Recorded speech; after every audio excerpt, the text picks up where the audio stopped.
Hello everyone, deer cooking হাউজে আপনাদের সবাইকে স্বাগত জানাই। আজ আমি আপনাদের সাথে শেয়ার করব কাঁকড় দিয়ে চুনো মাছের তরকারি। তাহলে দেখে নিন এই রেসিপিটা আমি কিভাবে বানাই। এখানে আমি দুটো বড় সাইজের কাঁকড় নিয়ে নিয়েছি। এই কাঁকড় দুটো কিন্তু টাটকা বাগান থেকে তুলে আনা হয়েছে। এখন ছুরির সাহায্যে এভাবে কেটে ফালি ফালি করে নিচ্ছি। এবারে এই কাঁকড়ের খোসাটাকে ছাড়িয়ে নিতে হবে। আপনারা বটির সাহায্যেও কাঁকড়টাকে কেটে নিতে পারেন।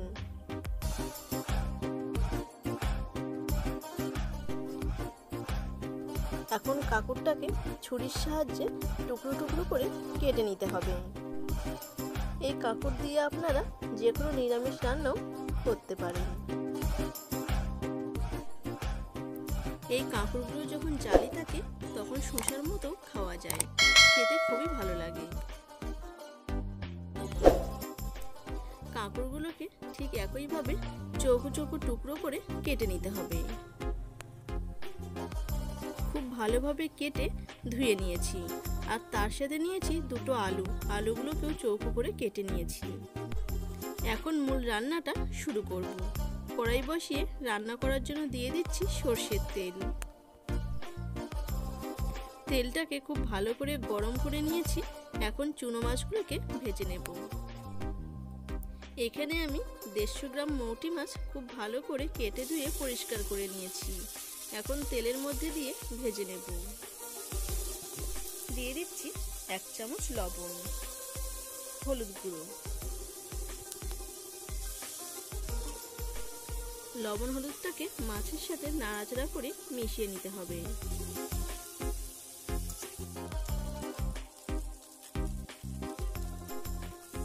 এইভাবে ছোট ছোট মাছ দিয়ে কাঁকড়ের তরকারি রান্না করলে খেতে ভীষণই টেস্টি হয়।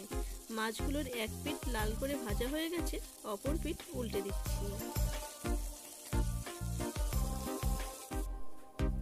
চুনো মাছগুলোকে খুব ভালোভাবে ভেজে নিয়েছি। এখন একটা পাত্রে তুলে রাখবো।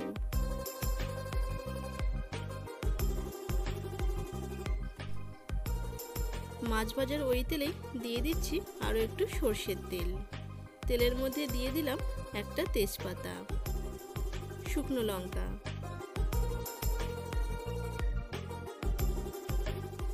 চারটে কাঁচা লঙ্কা চেরা, সামান্য পরিমাণে 5 ফোড়ন। ফোড়নটাকে তেলের সাথে নাড়াচাড়া করে হালকা ভেজে নেওয়ার পর দিয়ে দেব আগে থেকে ধুয়ে রাখা কাঁকড় আর আলু।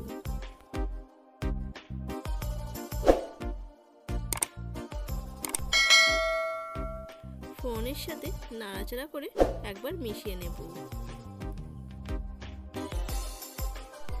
দিয়ে দিচ্ছি পরিমাণ মতন লবণ, হলুদ গুঁড়ো,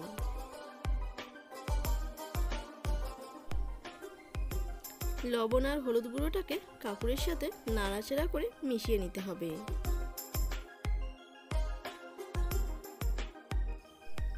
কাঁকড় আর আলুটাকে 2 মিনিট নাড়াচাড়া করে হালকা ভেজে নেওয়ার পর এখন একে একে মশলাগুলোকে অ্যাড করব। দিয়ে দিচ্ছি লঙ্কার গুঁড়ো, ধনে গুঁড়ো, জিরে গুঁড়ো। সমস্ত মশলাগুলোকে খুব ভালোভাবে মিশিয়ে নিয়ে বেশ কিছুক্ষণ সময় ধরে কষিয়ে নিতে হবে। এরপর দিয়ে দেব জল। এই তরকারিটা যেহেতু একটু মাখা মাখা হয়, তাই জলের পরিমাণটা একটু কম করেই দিতে হবে। এখন 3 মিনিটের জন্য ফুটতে দেব। 3 মিনিট পর ফিরে এলাম। কাঁকড় আর আলু ভালো মতো সেদ্ধ হয়ে গেছে।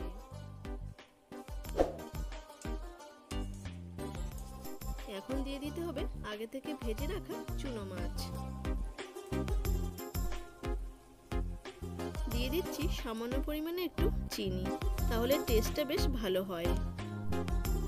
এখন মাছটাকে খুব ভালোভাবে সবকিছুর সাথে নাড়াচাড়া করে মিশিয়ে নিয়ে আরো 3 মিনিট রান্না করে নেব। দেখুন তরকারিটা অনেকটাই মাখা মাখা হয়ে এসেছে। এই সময় দিয়ে দিতে হবে সামান্য একটু ঘি, তাহলে টেস্টটা খুবই ভালো আসে। 1/4 টিস্পুন গরম মশলা গুঁড়ো। গরম মশলার ঘিটাকে নাড়াচাড়া করে মিশিয়ে নিলে কাঁকড় দিয়ে চুনো মাছের তরকারি একদম রেডি। গরম গরম ধোঁয়া ওঠা ভাতের সাথে এই তরকারিটা খেতে দুর্দান্ত লাগে।